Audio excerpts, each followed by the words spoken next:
अगर ये संकेत दिखे तो समझो रोज आपके घर भगवान आते हैं। भक्त तो सदा दयावान और क्षमाशील ही होता है। जिसके भीतर जितनी ललक प्यास होती है वह उतना ही परमात्मा के सानिध्य आशीर्वाद को प्राप्त करने में सफल होता है। ये बात चंबलेश्वर महादेव मंदिर प्रांगण में चल रही भागवत कथा में बुधवार को आचार्य नवल किशोर शास्त्री ने कही। कहा कि जीवन में माता पिता का बड़ा महत्व है। पहला प्रणाम माता पिता को करो जिन्होंने हमें पाल पोसकर बड़ा किया। दूसरा प्रणाम गुरुजनों को करना चाहिए जिन्होंने हमें जीवन जीने योग्य बनाया, तथा तीसरा प्रणाम ईश्वर को करो जिनकी कृपा से हमें जीवन मिला। उन्होंने कहा कि माता पिता को प्रणाम करना, व्यसन और गाली गलौज से दूर रहना, दीन दुखियों की मदद करना ही मंदिर में जाने की पात्रता अर्जित करने के गुण है। प्रिय आत्मन, ईश्वर सदा हमारे जीवन के आसपास अदृश्य रूप में विद्यमान रहते हैं। वे केवल मंदिरों या तीर्थों में ही नहीं बल्कि हमारे अपने घर में भी बार बार आते हैं। परंतु उनकी उपस्थिति को पहचानने के लिए शुद्ध दृष्टि और जागरूक हृदय चाहिए। भगवान को घर में आने के लिए कोई भौतिक रास्ता नहीं है, बल्कि यह एक आध्यात्मिक अनुभव है जो भक्त के हृदय और कर्मों से जुड़ा है। भगवान की कृपा और उपस्थिति को विभिन्न संकेतों और अनुभूतियों के माध्यम से महसूस किया जा सकता है। ये कुछ दिव्य संकेत हैं जो बताते हैं कि भगवान प्रतिदिन आपके घर आते हैं। पूजा के समय आंसू आना। अगर पूजा करते समय आपकी आंखों से अपने आप आंसू निकलने लगे तो यह भगवान के आपके साथ होने का संकेत हो सकता है। सकारात्मक ऊर्जा और शांति। अगर आपके घर में सकारात्मक ऊर्जा और शांति का माहौल रहता है तो ये भी भगवान की कृपा का संकेत हो सकता है। शांति का वातावरण। जब घर में बिना कारण भी गहरी शांति और सुकून का अनुभव होता है, समझो ईश्वर की उपस्थिति है।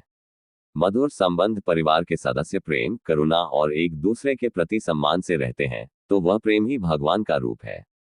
भक्ति का प्रवाह। यदि घर में प्रतिदिन नाम जप, प्रार्थना या भजन की ध्वनि उठती है तो जान लो कि ईश्वर उसी सुरों में उतरकर सुन रहे हैं। अचानक कृपा के द्वार खुलना। बिना प्रयास भी जीवन की कठिनाइयां सहज हल हो जाएं तो वही ईश्वर की दया है जो घर को आशीर्वाद देती है। संतोष का भाव। यदि घर में कम साधनों के बावजूद तृप्ति और कृतज्ञता रहती है तो जान लो प्रभु ने वहां अपना आसन जमा लिया है। निर्दोष हंसी और बच्चों की मुस्कान। जब छोटे छोटे बच्चे खेलते हुए आनंद बांटते हैं तो समझो भगवान स्वयं उन मासूम चेहरों से झांक रहे हैं। अतिथि का स्वागत। जब कोई भूखा, प्यासा या असहाय आपके द्वार आता है और आप उसे प्रेम से सेवा देते हैं तो याद रखो वही भगवान आपके घर भोजन और जल ग्रहण करने आए हैं। जिस घर में प्रेम, प्रार्थना और सेवा का दीपक जलता है उस घर की चौखट पर हर सुबह और हर रात ईश्वर स्वयं प्रवेश करते हैं। आइए आज मैं आपको एक कहानी सुनाता हूँ। एक गांव में गोपाल नाम का एक साधारण गृहस्थ रहता था। वह कोई बड़ा साधक नहीं था, न ही उसके घर में भव्य मंदिर था, लेकिन उसका हृदय सरल और करुणा से भरा था।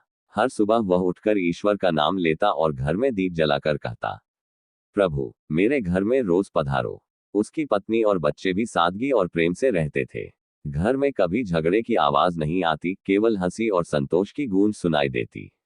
एक दिन गांव का एक संत वहां आए और बोले, गोपाल क्या तुम्हें पता है कि भगवान रोज तुम्हारे घर आते हैं? गोपाल चकित होकर बोला, महात्मा जी मेरे घर में तो कोई देवता दिखाई नहीं देते। संत मुस्कुराए और बोले, अरे भोले, जब तुम्हारा घर शांति से भरा होता है समझो भगवान वहीं बैठे हैं।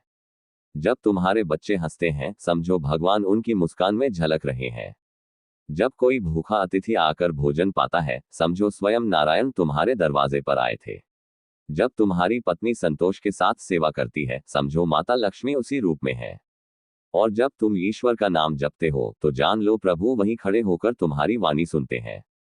यह सुनकर गोपाल की आंखों में आंसू आ गए। उसने अनुभव किया कि सचमुच प्रभु को देखने के लिए किसी मंदिर की यात्रा नहीं बल्कि पवित्र हृदय और प्रेम में घर ही पर्याप्त है।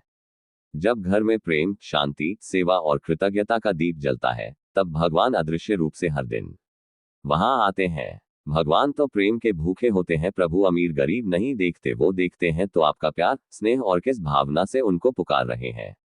वह तो न खाने के भूखे होते हैं, उनको तो एक रोटी भी या शक्कर भोग में लगा दो वही काफी है। बस प्रेम होना चाहिए। सुदामा के पास क्या था? कुछ नहीं, बस प्रभु के प्रति प्रेम और उसके बदले में उसको नाथ ने क्या क्या दिया। बस भाव चाहिए घर में बुलाने का, प्रभु तो खींचे चले आते हैं।